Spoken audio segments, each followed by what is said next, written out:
کهانه شروعات کیږي د 2001 نه کله چې په امریکا د 9/11 حمله شوی. د دې جنگ دوران کې د امریکا د پوجانو یو ګروپ افغانستان ته راغلی وي ولې چې دی ته یو نوې میشن ملو شوی او هغه دا چې دی بدلته یو کس ګیری د چا نوم چې ابرار وي ولې چې ابرار سره ډیر غټ معلوماتي دی راشي د ابرار کورته خپل ته دی ته پته ولګي چې ابرار خو 2 میاشتې مخکې د دې ځای نه تللی دی. دی چې تپوسو کې نو خلک ورته وایي چې هغه د دې ځای نه لرې څه غرونو ته تللی دی. دی د بابا نه د هغه غرونو باره کې تپوس وکړي چې هغه کم ځای دي نو دا بابا ورته وایي چې ګورئ هغه ځای ته تلل داسې دي لکه خپل مرګ له چې څوک دعوت ورکوي هلته چې څوک هم تللی دي هغه واپس نه دي راغلی. دا پوجان د دې بابا په خبره یقین نه کوي. دی په هغه کور کې سکینر وچلوي نو دی لیډر ته پکې کیلونې والا جاز ملو شي بس دی هغه کیلونه راواخلي او ځان سره یې کړي بیا دی د شپې دلته پاتې شي نو دی سره د شپې د ابرار مشر زوی اکرام ملو شي. اکرام ورته وایي چې زه به تاسو سره هغه غر ته لاړ شم ماته دا ایریا ټوله معلومه ده زه به ستاسو ډیر مدد وکم خو تاسو به بدله کې ماله ډالرې راکوئ. بس دی ورته وایي چې ټیک ده. په سهار له ابرار دی سره جیب کې کینی نو مور ورپسې راوځي ویل ته لاړ نشي کني مړ به شي نو دا زوی ورته وایي چې نه دی ماله پیسې راکوي. بس دی هلته نه لاړ شي او مور هلته کینی او په ژړا شي. د افغانستان ځمکې ته قبرستان ویل کیږي ولې چې دلته څوک حکومت کولو له راغلي دي نو هغې یا خو مړه شوي دي او یا پړ مخې واپس شوي دي. څه خلک دې ته د پیریانو ځمکه وایي چا موسه پورې دلته جنګ ګټلی نه دی. خیر دی چې سفر وکړي نو دی څه خټانو له ورسي نو هلته مخې ته یو ګاډی الټه پرته وي. دی ورته ودرېږي او اخوا دېخوا ګوري چې چېرې داسې ټریپ نه وي. بس एकदم پې یو کس میزایل را پرېږدي او هلته ډزې شروع شي. دیم پې واپسي ډزې وکړي دغه دوران د دی یو کس ولګي. دیم په هغې کې څه کسان ولي خو بیا چې معامله سړه شي نو دی ته دغه کسانو نه لاشونه ملو شي او نه ورته هلته وینه ملو شي او د دې هغه یو کس کم چې په ګولۍ لګېدلی وي هغه مړ شي. دی بیا هلته نه روان شي خو سمدل کولو نه پس د دې جیب ګرم شي ولې چې ریډیټر یې په ګولۍ لګېدلی وي او دې نه علاوه د دې د اوبو غږېلن هم په ګولۍ لګېدلی وي او اوس ورسره د څکلو اوبه نه وي. دې کې څه پوجان مشوره ورکړي چې بس دا میشن به پرېږدو خو دا لیډر ورته وایي چې نه موږ به میشن جاري ساتو. بس بیا په دې باندې شپه شي او دی هلته ولاړي. دی په دوربین کې ګوري نو سراڼه شانتې د دې طرف ته را روانوي. دی وایي جوړې دا طالبان ګاډي کې را روان دي خو एकदम هغه رڼاګانې اوچتې شي او د دې د پاسه واوړي. دا شی دی په لومبي ځل وویني. دی بیا ټوله شپه په دې خبرې کوي چې دا خیر څه خیر چې بیا سار شي نو دی سفر جاري وساتي. سمازل کولو نه پس د دې ګاډی بیا ګرم شي ولې چې ریډیټر یې خرابي او د اوبو ضرورت یې ورته.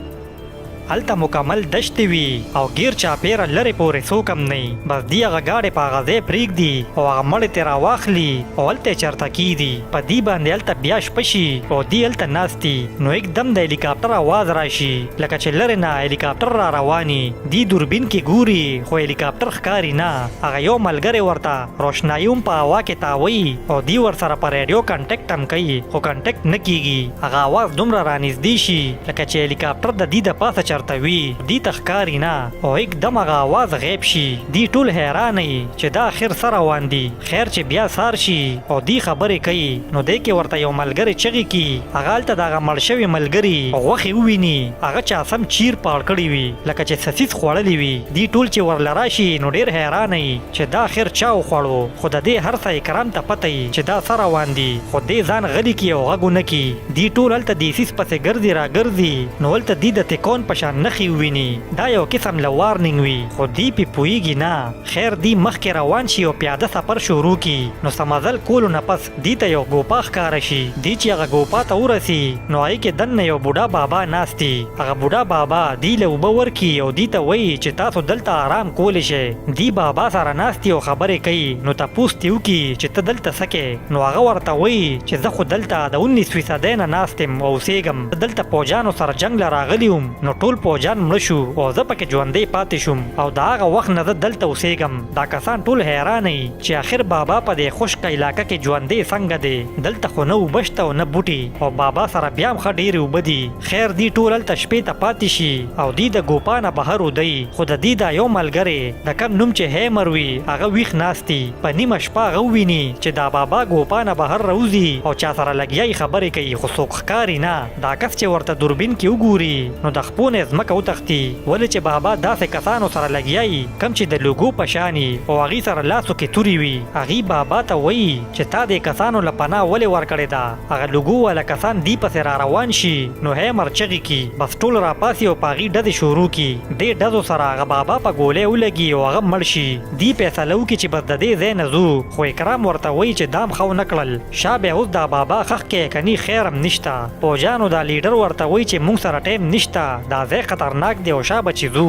بس دې بابا په دې ځای پرېږدي او د هلته نه لاړ شي. بیا سهار شي او دې ښه کافي مزل کړی وي او ډېر زیات ستړی شوي هم وي. دې کې هغه یو کس د اوبو هغه ګیلن کولو کې کم چې ورله بابا ورکړی وي نو هغې کې خاوره وي. بس دې ته پته ولګي چې موږ څومره غټه غلطي وکړه. دې فیصله وکړي چې اوس به واپس هغه ځای ته ځو او بابا به ښخوو، خو د هغې نه مخکې دې له اوبه پکاري، ولې چې دې ډېر زیات تږې شوي. پس اکرام دې ته وایي چې دلته نه 10 میله لرې یو ځای دی، هلته اوبه شته.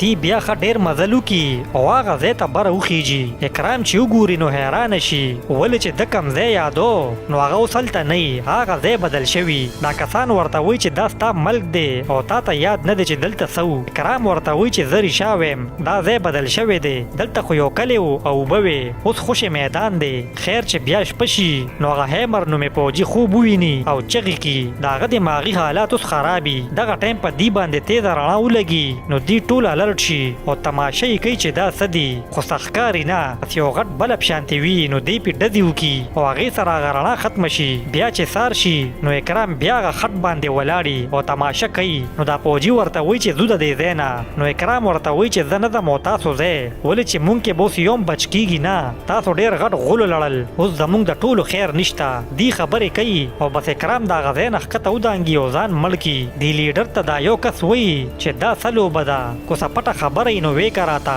خو دې ورته څه غږ نه کوي او ورته وایي چې دا میشن ډېر خوپیه دی.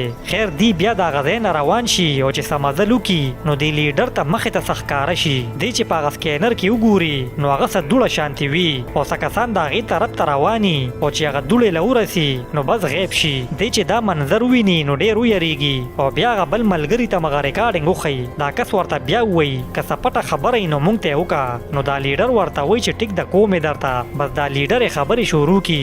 دی ورته وایي چې کله د امریکې او د افغانستان جنگ شروع شو نو موږ دغه شان ځای په ځای تکون والا نښې لیدلې وې، خو چې څوک به هم د هغې خواله ورغلل هغې به مړه شو. بیا موږ د سټلایټ په ترو یو څیز ولیدو کم چې هوایي جاز ښکارېدو، خو هغه صرف جاز نه و بلکې یو داسې څیز و کم چې وخت وروسته کولی شي، یعنې هغه څیز موږ ماضی ته بوتلی شي. نو د امریکې سرکار دا فیصله وکړه چې دا څیز ترلاسه کول غواړي. په دې وجه سرکار موږ د میشن باندې راولېږلو او زه سات په سات هډ کوارټر ته ډیټا او ویډیوګانې هم لیږم. هغې ته پته ده چې موږ به مړه کېږو، په دې وجه هغې زموږ مدد لم نه راځي. په دې خبره دا پوجي ډېر غصه شي او دی د لیډر سره ونښلي. دی یو بل سره په جګړه شي او یو بل ښه ووښي او دا بل ملګری بیا خلاص کي. نو دا پوجي د لیډر ته وایي چې زه نور تا سره په لاره نه ځم. بس دی د دې نه بیل شي او لاړ شي.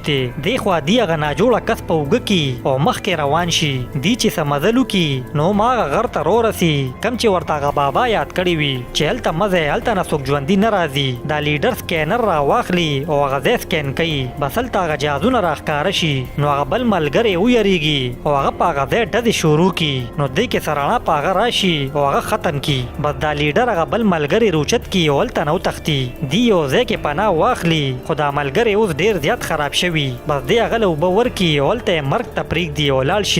دا لیډر بیا مزید مزل وکړي او دی اخر د اوبو یو نیر له ورسي. دی د هغه نیر نه اوبه څکي. نو دغه ټایم دی د هغه پوجي لاش وویني کم سره چې دی جګړه وکړي. دی ډېر زیات ویریږي او دومره ګډ وډ شي چې همالته راوغورځېږي او بېهوشه شي.